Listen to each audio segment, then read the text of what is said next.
खाना हो गया जी, 13 घंटा का सफ़र हो चुका मेरा। 13 घंटे से आप इसी तरीके से? हाँ जी, अभी मेरे को 8 घंटा और खड़ा रहूँगा ऐसे। 8 घंटे? हाँ जी, 20 घंटा का सफ़र है मेरा। तो इस सफ़र में खाना पीना कैसे चल रहा है? सर जी, खाना पीना कुछ नहीं होता है, लड़ाई झगड़ा हो रहा है, कचम कुछ हो रहा है, धक्का हो रहा है। अब क्या करें, मजबूर है। इसे कहते हैं दुर्दशा। जैसे पहले हाल था ठीक वैसे ही अब भी वही हाल है। कहने का तात्पर्य यह है कि जो सरकार दावे करती है कि जो पहले जैसी व्यवस्था थी उससे बेहतर अब हुई है, लेकिन यहाँ पर जो भीड़ दिख रही है ट्रेन में चढ़ती हुई, आप ध्यान से देखिए, ये वही लोग हैं। ये बहुत हाई प्रोफाइल लोग नहीं हैं, ये हाई प्रोफाइल लोग नहीं हैं। ये लोग अपने अपने घर के लोग जाते हैं, ये प्रदेश में आए हैं कुछ काम करने के लिए, काम करिए। अब ये छठ पूजा पर, दीपावली पर अपने घर जाने के लिए इतना ज़्यादा भीड़ है यहाँ पर, ना कोई सिक्योरिटी दिख रही है, ना पुलिस यहाँ पर प्रोटेक्शन के लिए है, और सरकार की दावें बहुत बड़ी बड़ी यहाँ पर होती जा रही है। हम पहले आपको दिख रहा होगा रेल मंत्री जी हैं, और बगल में आपको दिख रहा होगा जो लाचार आम आदमी है, मजबूर है। अब इसमें यही कहा जा सकता है कि जिसके पास पैसा हो वो तो ठीक है, वो जा सकता है अपनी व्यवस्था लेकर, लेकिन जिसके पास पैसा नहीं है वो मजबूर है, वो नहीं जा सकता। यदि एक बात हुई थी 7,000 ट्रेन चलाने की, बात हुई थी गरीबों की जो एक व्यवस्था ट्रेन की करने की, पूर्वांचल के जितने भी यहाँ पर हैं उन लोगों की व्यवस्था की बात हुई थी।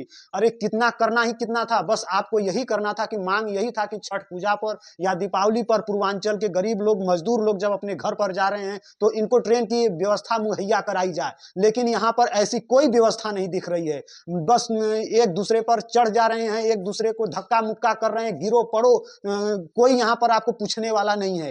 अब दूसरी बात जहाँ तक ये बात निकल कर आती है कि अब भाई जो भी व्यवस्था होती है सरकार उसको ध्यान में रखते हुए एक व्यवस्था मुहैया करवाना होता है, लेकिन यहाँ पर जो पूर्वांचल के मजदूर हैं एकाएक, और हर बार ये एक बार नहीं होती है, ये बार बार होती है, और हर बार छठ पूजा या दीपावली आती है हर बार यही हाल होती है। आज 20 से 25 साल पहले भी यही हाल हुआ था, और उससे भी बदतर अब दिख रहा है, क्योंकि आप डायरेक्ट लाइव देख रहे होंगे कि कैसे कैसे वहां पर मजदूर एक दूसरे पर चढ़कर ट्रेन पर चढ़ने की कोशिश कर रहे हैं। अभी एक यहाँ पर पूछा जा रहा है किसी भाई से कि भाई यहाँ पर क्या व्यवस्था है, क्या खाना पीना ट्रेन में तो मिलना दूर, एक दूसरे को मारा कर रहे हैं। किसी तरह आप ट्रेन में भूसे की तरह भर जाएं, बस जैसे एक होता है कि बोरे आलू का बोरा फेंक दिया जाता है गाड़ी में तो एक दूसरे के ऊपर वे गजे रहते हैं, ठीक यही बात यहाँ पर हुई है। ऐसी कोई व्यवस्था सरकार की तरफ से नहीं है। बात हुई थी 7,000 ट्रेन चलाने की, बात हुई थी 7,000 ट्रेन चलाने की, लेकिन यहाँ पर 7,000 तो छोड़िए, जितनी भी ट्रेनें चल रही हैं उसमें भूसे की तरह गरीबों को भरा जा रहा है।